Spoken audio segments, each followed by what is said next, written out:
Selamat datang kembali di Gemah Konstitusi, podcast yang mengupas tuntas isu-isu krusial seputar hukum tata negara.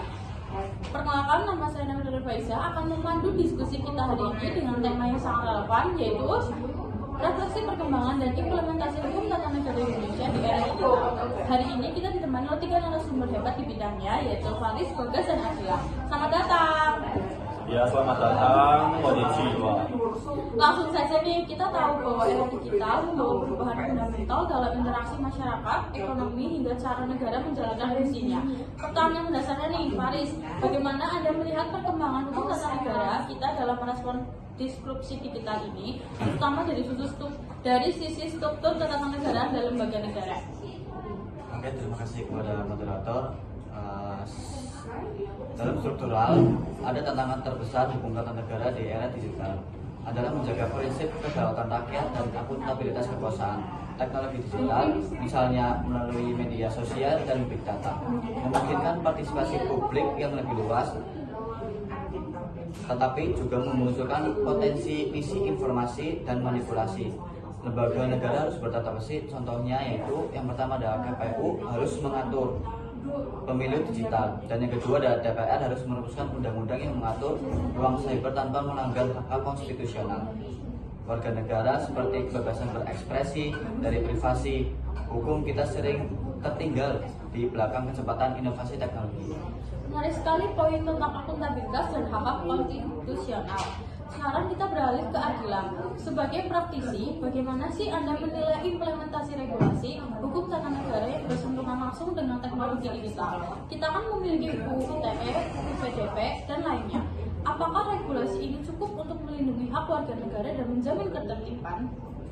Oke, regulasi sudah ada, tetapi implementasinya sering kali bermasalah dan terfragmentasi. Ambil contoh Undang-Undang Perlindungan Data Pribadi atau PDP, kehadirannya adalah laporan business HTN kita dalam mengakui hak konstitusional atas privasi data, namun implementasinya menganut struktur kelembagaan yang kuat, sanksi yang tegas, dan edukasi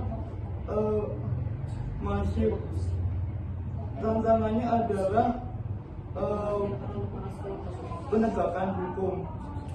Wah, itu poin penting tentang potensi penyalahgunaan regulasi ya, Bagas. Dari perspektif aktivis dan pengingat hak digital, apa sih isu konstitusional yang paling mendesak di era digital ini, dan bagaimana peran masyarakat sipil dalam mengawal implementasi HTM? Oke, terima kasih, moderator. Izin untuk isu yang paling mendesak ada 2, yaitu privasi dan kebebasan berekspresi di ranah digital. Jejak kita telah dipantau dan data kita menjadi komoditas. HTN harus menjamin bahwa hak warga negara untuk dibiarkan sendiri atau right to be let alone dan beropini tetap utuh.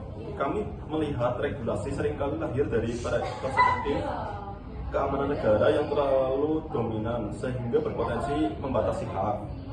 Lalu peran masyarakat sipil sangat krusial sebagai penyeimbang dan penguji konstitusionalitas regulasi. Kami harus terus mendorong interpretasi konstitusional yang progresif terhadap teknologi, memastikan bahwa digitalisasi justru memperkuat demokrasi, bukan melemahkan hak warga negara. Terima kasih. Kita memasuki bagian akhir nih, teman-teman. Faris, jika kita melihat ke depan, satu langkah strategis apa yang sih harusnya diambil oleh pembuat kebijakan di Indonesia agar hukum tata negara kita benar-benar siap menghadapi tantangan era digital, baik secara regulasi maupun kelembagaan? Oke, terima kasih. Mungkin ada satu tantangan ya. Yang pertama adalah langkah strategisnya adalah reformasi kelembagaan pengawasan digital yang independen. Kita butuh lembaga yang memiliki otoritas untuk menyeimbangkan kepentingan negara, pasar, dan hak-hak warga negara dalam isu digital. Lembaga ini harus berbasis konstitusi, independen dan eksekutif, dan memiliki mandat yang jelas untuk melindungi hak digital dan mengawasi etika AI serta teknologi canggih lainnya. Kalau apa sih harapan Anda terhadap perkembangan hukum tata negara digital Indonesia ke depan? harapannya HTM digital harus bersifat inklusif dan beradaptasi pada manusia. Setiap regulasi baru harus menjamin uji dampak hak asasi manusia yang tepat sebelum diundangkan. Oke, jadi kami berharap semangat konstitusi yang menjunjung tinggi demokrasi, kebebasan dan HAM tidak tergerus oleh euforia teknologi. Kedaulatan digital harus diartikan sebagai kedaulatan warga negara atas ruang digitalnya. Wah, kali ini sungguh diskusi yang masyarakat, kita dapat menyimpulkan bahwa refleksi hukum tata negara di era digital adalah tentang adaptasi, kelembagaan, penyempurnaan, regulasi yang humanis, dan penegakan hak-hak konstitusional terutama privasi dan kebebasan ekspresi. Terima kasih kepada Faris, Bagas, dan Adila atas wawasan yang luar biasa, dan terima kasih kepada pendengar Gema Konstitusi. Sampai jumpa di episode berikutnya. Bye-bye.